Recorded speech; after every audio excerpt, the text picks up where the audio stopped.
ये शहर है अमन का। परवानी जी से सर, आज का चुनाव काफ़ी उत्साह और जोश भरा रहा और लगातार यहाँ पे ये देखने को मिला कि आपके जितने भी मतदाता थे काफ़ी जोश के साथ में आए थे। तो आपको क्या लगता है सर, इस बार मतदाताओं ने आपके पक्ष में कितना वोट दिया होगा? पूरा बदलाव है और पूरे व्यापारी समाज साथ में खड़े हैं और पूरा बहुत बड़े डिफरेंस से हम लोग जीत रहे हैं। उसमें कहीं कोई मतलब डाउट और शक शुबा वाली बात नहीं है, क्योंकि हम लोग का पैनल व्यापारियों ने ही बनाया था, व्यापारियों ने ही हमको खड़ा किया था। तो व्यापारियों की जवाबदारी थी हमको जिता के लाने के लिए, और व्यापारी खुद जितना पोलिंग हुई है सब हमारे फेवर में हुई, कहीं कोई दिक्कत नहीं है।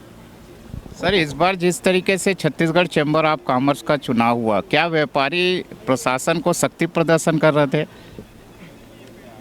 नहीं समझा आपका सवाल। सरकार के तहत जैसे आज छत्तीसगढ़ सरकार भी आपके चुनाव को बाकायदा संज्ञान में ले रही है कि इतना ज़बरदस्त चुनाव है जहां पे दो प्रत्याशी इस तरीके से लड़ रहे हैं जैसे आम चुनाव लड़ा जा रहा है। तो क्या लगता है, व्यापारी अपनी ताकत या शक्ति प्रदर्शन कर रहे हैं सरकार के सामने?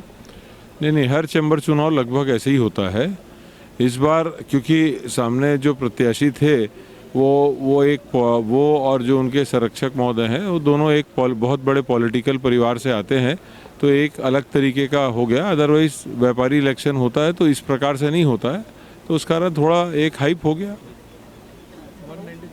अभी ये देखने को मिला सर, आज इस चुनाव में राजिम से एक मतदाता आए थे, उनका कहना है कि जिस तरीके से प्रत्याशियों ने पैसे खर्च किए हैं वो शायद जायज़ नहीं था, उनको ईमानदारी से सिर्फ चुनाव लड़ना था, है ना। तो इतने खर्च जो चैम्बर चुनाव में हुआ वो शायद नहीं होना चाहिए। आपका क्या कहना? आपका सवाल बहुत अच्छा है, लेकिन आप मेरे से गलत आदमी से पूछ रहे हैं।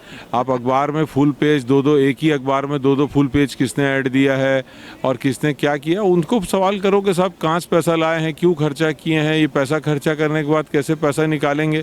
वो तो आप उन लोग से पूछोगे साहब जो पिछले कार्यकारिणी में मतलब मेले का हिसाब 1 साल हो गया अभी तक दिए नहीं है, ठीक है, तो वही लोग बताएंगे साहब कि क्या करते हैं, कैसे करते हैं। साहब हम लोग तो इस मतलब आपका जो सवाल है वो उस पैनल से पूछना चाहिए वाला कि कैसे पैसा लाते हो, इतने बड़े बड़े पोस्टर कैसे लगाते हो, उनसे पूछिए, वो बताएंगे साहब आप। मतलब मतदाता अगर आपको चुनते हैं तो वो सही प्रत्याशी को चुन रहे हैं जो सरकार को उनकी मांगे पूर्ण करने के लिए संघर्ष करेगा। देखिए साहब, व्यापारी बहुत समझदार होते हैं, उद्योगपति बहुत समझदार होते हैं।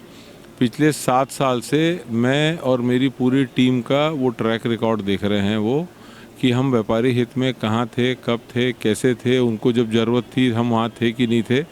और पिछले 3-3.25 साल जो अभी प्रेजेंट टीम है या जिनका कार्यकाल ख़त्म हो रहा है या जिस पैनल की बात कर रहे हैं, उन्होंने कभी वो बोलना चाहिए किसी को निष्कासित करना, कभी वो रिज़ाइन करना, कभी रेजिग्नेशन वापस लेना, कभी युवा चैम्बर को बर्खास्त करना, कभी उनके संरक्षक जी वो रिज़ाइन कर रहे हैं, कभी वो अपना आखिरी कार्यकारिणी में बोल रहे हैं कि मेले का हिसाब देंगे और कोविड का नाम बोल के हिसाब नहीं दे रहे हैं। आज 1 साल के ऊपर हो गया, हिसाब नहीं दे पाए हैं।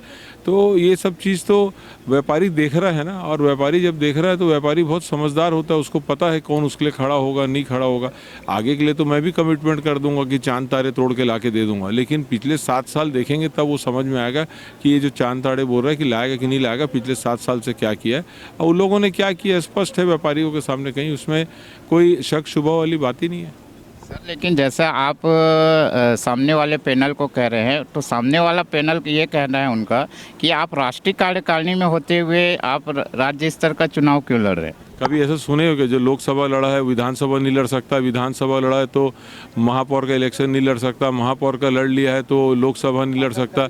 उसमें क्या है, ये तो आप उनको डर क्या है? आप एक चीज़ बताइए, जो चैम्बर का सदस्य है वो वोट करेगा और जो चैम्बर में जो पात्रता रखता है अपना आपका अध्यक्ष पद प्रत्याशी होने का या किसी प्रत्याशी किसी पद का, वो लड़ेगा। हम थोड़ी सवाल करते हैं कि भाई वो तुम 16 साल से अध्यक्ष थे या तुम रायपुर के भी अध्यक्ष हो, समाज के भी अध्यक्ष हो और यहाँ पे संरक्षक हो, वो तो उनका कितना वो भार अपने कंधे में उठा सकते हैं, उनको उठा सकते हैं, उठा रहे हैं।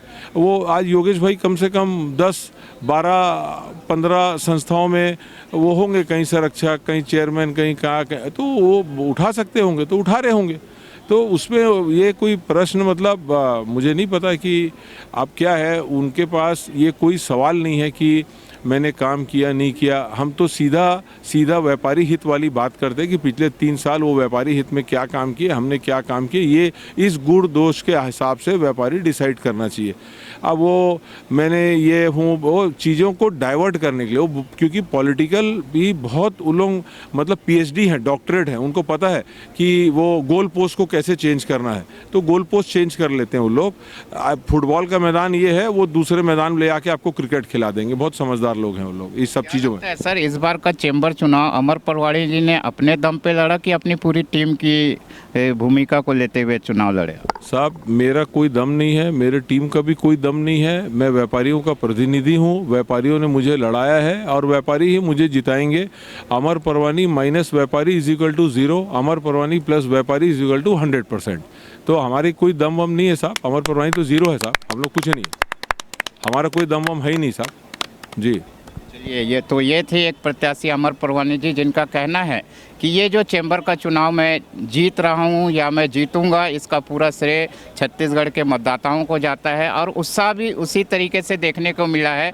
और सबसे खास बात यह है कि छत्तीसगढ़ चैम्बर ऑफ कॉमर्स के जितने पदाधिकारियों ने चुनाव को सुचारू रूप से संचालन किया।